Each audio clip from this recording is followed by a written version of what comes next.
তুমি তৈরিটা করছো। ওটা নি। হ্যাঁ দেখ, কি তৈরি করছি অতটুকু বুঝতে পারবি নি পাঁচু। এই যে, হ্যাঁ, আমি যে আমার তো বড় বড় কোম্পানির সাথে হাত আছে, ঠিক আছে। ফোন করলে আমার সব ফোন কদিয়া মানে সব পৌঁছে।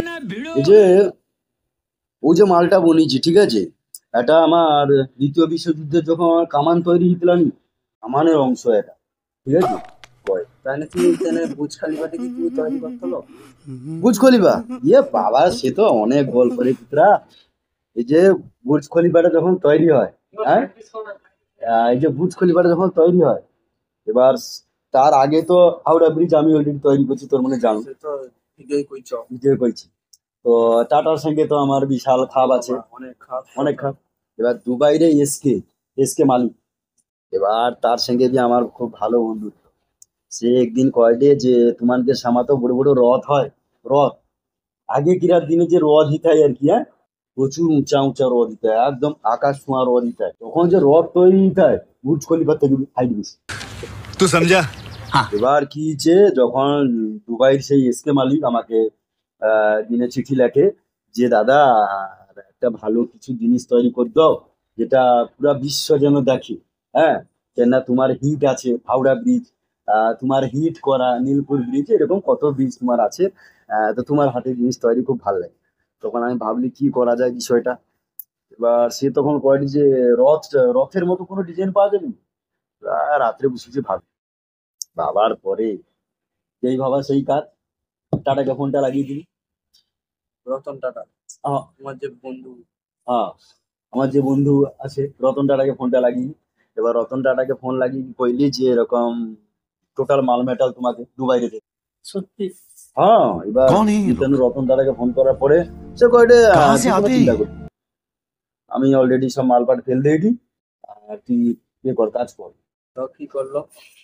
তখন আমাকে কি করতে ইলা না, আমার এনফিল্ড করতে টেলিগ্রাম করার পরে এনফিল্ড তখন আমাকে কয়ডে, সে যখন জানলা যে আমি তোমার পশ্চিমবাংলার মানুষ, হ্যাঁ, তখন সে কয় ঠিক আছে, আমার পশ্চিমবাংলার মানুষ আমার একটা সাপ্লাই কোম্পানিরও কাজ করে সে সেখানে, যে ভালো কোম্পানি তোমাকে ঠিকানা দিয়ে দেবে, তুমি সেখানে যোগাযোগ করো।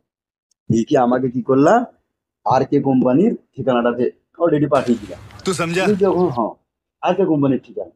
এবার ও নাট বোল্ট কাজে আমার সেপাশে অনেক লোক আছে তখন। আমি স্যার তখন ফোন লাগিয়ে কাজে, আমার বন্ধু সে বি আমার বন্ধু, অলোককে ফোন লাগিয়েছি। অলোককে চিনো?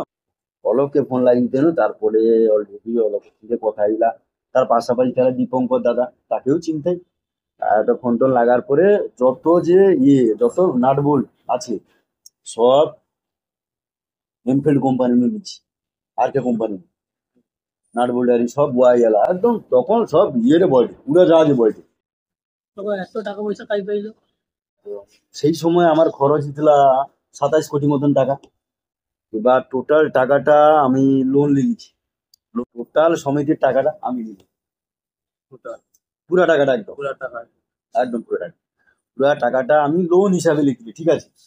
এবার লিখি রাতারাতি এইসব কোম্পানি ওইটিং সেটিং জিনিসপত্র লিখি, সেই বুর্জ খলিফাটা আমি বানিয়ে দিই। আর বিশাল হাইটা তোমরা দেখছো তো, দেখছি। হ্যাঁ। এবার সেটা রথের মডেলে কিন্তু বানিয়েছি, মানে লক্ষ্য রাখবো, ঠিক আছে। আর সেই জায়গায় শাহরুখ খানের সাথে আমার বিশাল হাত। তখন দেখবো শাহরুখ খান সেটকে যাওয়া মানে ফ্রি, কি জিনে ফ্রি, আমার জিনিস।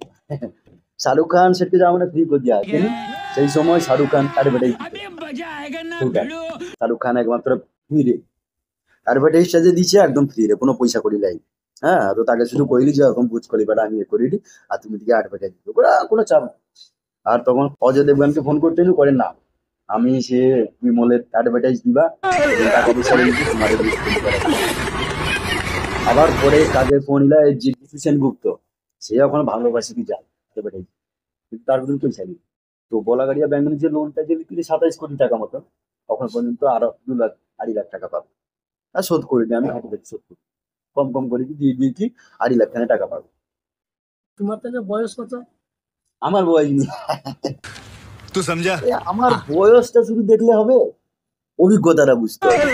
মানে আমার বয়সটা এমন তো না, আমি মানে কি ছোট অবস্থায় রইছি, না আমি একদম বুড়ো অবস্থায় যাইতে পারি, মানে तू समझा। ওরকম টাইপের বয়স, মানে সে অমৃত ফল খাইলে যেরকম লোক হয় না, হ্যাঁ, সেই অবস্থা। বুর্জ খলিফাটা যদি রাতারাতি করে দিলি, কিন্তু কষ্টের বিষয় ওটা যে এখন রাত দিন কাজ করি যে আমাকে ব্যাংকের টাকাগুলো শোধ করতে হয়। আরো 2 লাখ পাবে, কিন্তু তার মানে আমাকে আর টাকা মাগি। কেনি মাগেনি টাকা? টাকা কি জিনিস মাগবে, সেগুলো তো আমার বন্ধু হয়েছে সব। তখন ঘরে গিয়ে না মোটামুটি খালি তোমার তো অনেক বড় বড় হাত। হ্যাঁ, আমার অনেক বড় বড় হাত। আহ তখন ঘর গিয়ে না মোটামুটি খাসি মাংস আরি করলেই এবার তানকে ডাকি খাওয়াই যায়, আবার যে যার তার ঘর থেকে যাই না, পয়সা আর মাগি। ওরকম বন্ধু বান্ধব যদি আমার একটা ওরকম বন্ধু বান্ধব এখন এসব বন্ধু বান্ধব পাওয়াবি বড় মুশকিল, আর খোঁজাবি বড় মুশকিল। তাই না, মানে কি একদিন বুর্জ খালিফা ঈদের বুঝিস পারো? লোক যাবো ফ্রি, কি পুরা যাওয়া ইসা খাওয়া দাওয়া সব ফ্রি করে দিবা, বুঝলি কথা, পুরা ফ্রি করে দিবা। সেটি যাবো, শুধু আমার নাম কিন্তু সেটি আবার আলাদা আছে। আমার নামটা সেটি যাইতি তনকে কইতে হবে, আমি গোটে টোকেনে লিখি দিবা, টোটালি কি যাবো বুঝ খলিফা পুরা পুরা ফ্রি আছে, ঠিক আছে। তো চলো বন্ধুরা, গল্পটা কেমন লাগলো অবশ্যই জানিও, আর যদি ভালো লাগে তো কমেন্ট বক্সে এসে কমেন্ট করো। পরের গল্প নিয়ে দেখা হচ্ছে, চলো টাটা।